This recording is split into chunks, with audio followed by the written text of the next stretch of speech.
আমার নবী আপনার নবী রহমাতুল লিল আলামিন তিনি দেখতেছেন কবরে আযাব হচ্ছে। ওই মুহূর্তে সাহাবায়ে কেরামকে আমার নবী বলেন, সাহাবীরা রে,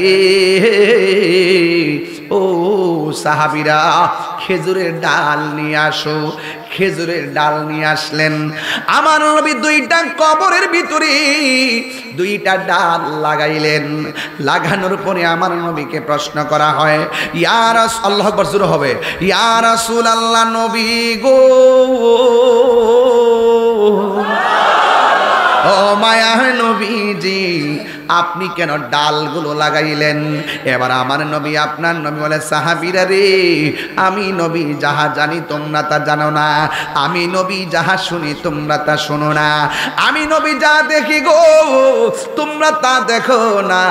আমি নবী যখন গোরস্থানের পাশ দিয়া যাচ্ছি, আমি দেখতেছি দুইটা কবরে আযাব হচ্ছে। আমি এই ডালগুলো কেন লাগাইছি জানোনি? এই ডালগুলো যতদিন পর্যন্ত কাঁচা থাকবে ততদিন পর্যন্ত আমার আল্লাহ রাব্বুল আলামিন কবরের আযাবকে হালকা করে দিবে।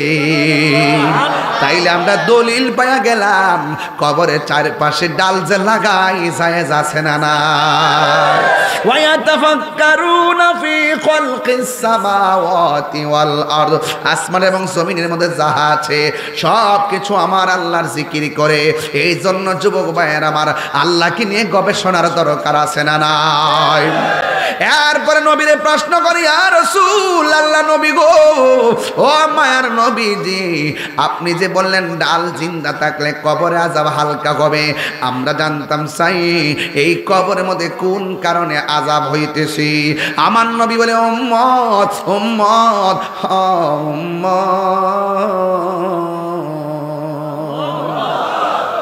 কবরের ভিতরে কেন আযাব হইতেছে জানোনি?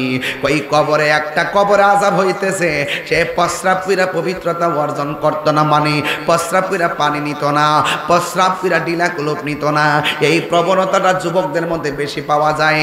এই যুবকরা মনে মনে ভাবে, নামাজ যেহেতু পড়ি না, আমরা পাই প্রস্রাব কইরা পবিত্রতা অর্জনে কি দরকার, পানি নেওয়ার কি দরকার? হাসতে হাসতে বান্দা অপবিত্র থাকে। অথচ যে ছেলেটা প্রস্রাব করে পবিত্রতা অর্জন করলো না, বিলাকুলুপ নিল না, পানি নিল না, এই ছেলেটা যখন রাস্তা দিয়ে হাঁটে জমিন তারে অভিশাপ দেয়, রাস্তা দিয়ে হাঁটে জমিন তারে অভিশাপ দেয়। অযুবক, অপবিত্র অবস্থায় জমিন হাঁটবা না। আত্মহুরু শাত্রুল ঈমান, পবিত্রতা হলো ঈমানের অর্ধেক। যদি আমার মরণ এই মুহূর্তে হইয়া যায়, আমার মরণটা যেন পবিত্র অবস্থায় হয়। আমার যদি মরণ হয়, আমার মরণটা যেন উযু অবস্থায় মরণ হয়। এই জন্য সবসময় ওযু করে থাকবেন, পবিত্র অবস্থায় থাকবেন। সাহাবীরা ডাক দিয়া বলে, ইয়া রাসূলুল্লাহ, নবী গো, ও মায়ার নবীজি, দ্বিতীয় কবরে কেন আযাব হইতেছে? আমার নবী আপনার নবী বলেন, দ্বিতীয় কবরে কেন আযাব হয় জানোনি? দ্বিতীয় কবরের মানুষটা চুগলখুরি করত, দ্বিতীয় কবরের মানুষটা মুনাফিকি করত। এই কাজেরই গায়ে মুনাফিক আছে না নাই? ইন্নাল মুনাফিকিনা ফিদ দারকিল আসফালি মিনান নার।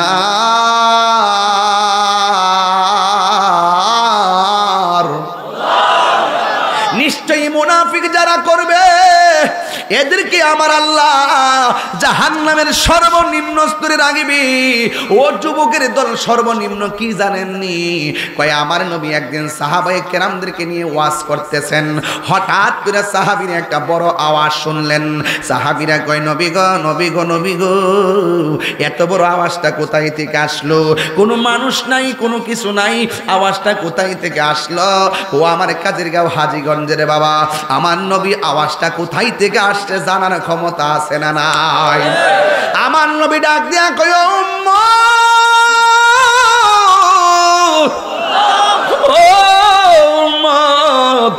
আজ থেকে ৭০,০০০ বছর আগে আমার আল্লাহ একটা পাথর ছাড়ছিল জাহান্নামের মুখে।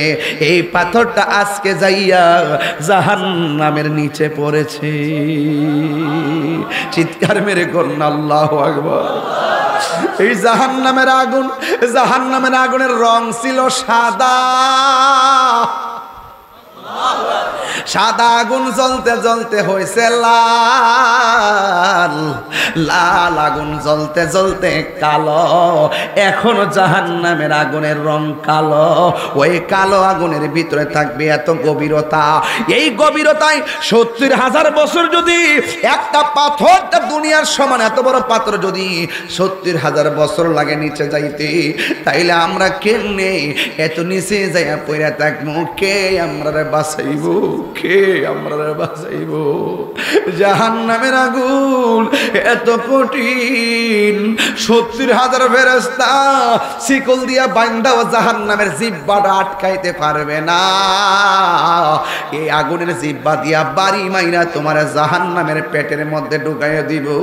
জাহান্নারে দুনিয়ার চুলার মধ্যে আমরা খেরের কারি দিয়ে আগুন ধরাই, কাঠ গাছ দিয়ে আগুন ধরাই, লাকড়ি দিয়ে আগুন ধরাই। আমার আল্লাহ রাব্বুল আলামিন বলেন, আমি আল্লাহ জাহান্নামের আগুন ধরামো দুইটা জিনিস দিয়া, লাকড়ি দিয়া ধরাইতাম না, খেরের কুটা দিয়া ধরাইতাম না। আমার আল্লাহ বলে আমি দুইটা জিনিস দিয়া জাহান্নামের আগুন ধরামো, একটা হলো পাথর আর একটা হলো মানুষ। মানুষ মানুষ আমার যদি জাহান্নামের লাকড়ি বানায় কেমনে সহ্য করব? আপনারা যদি জাহান্নামের লাকড়ি বানায় কেমনে আপনি সহ্য করবেন? ও বন্ধুরে, জাহান্নাম বড় কঠিন। এই জাহান্নামের আগুন থেকে বাঁচতে গেলে দুইটা কন্ডিশন আপনার গলার মালা বানাইতে হবে। একটা হলো মা আতাকুমুর রাসূলু ফাখুযুহু ওয়া মা নাহাকুম আনহু ফান্তাহু। ও বান্দা, আল্লাহ যেটা বলছে করো সেটা করতে হলে করতে পারলে জান্নাতে যেতে পারবেন। আল্লাহ বলছে যেটা করো না সেটা করা যাবে না, এটা করলে তুমি জাহান্নাম ছাড়া উপায় পাবে না। হ্যাঁ বন্ধু, যা বলছে করো করতে হবে, যা বলছে কইরো না তা থেকে দূরে থাকা লাগবে। এই জন্যই তো আমার নবী আপনার নবী বলেন, আমি যখন মেরাজের সময়, আল্লাহ বলবেন না কেন, আমি যখন মেরাজের সময় জাহান্নামের মধ্যে গিয়েছি, জাহান্নামের মধ্যে গিয়ে দেখলাম পুরুষের চাইতে মহিলারা বেশি জাহান্নামে। এবার নবীজিকে প্রশ্ন করা হয়, ইয়া রাসূলুল্লাহ, নবী গো, নবী গো, মায়ার নবী,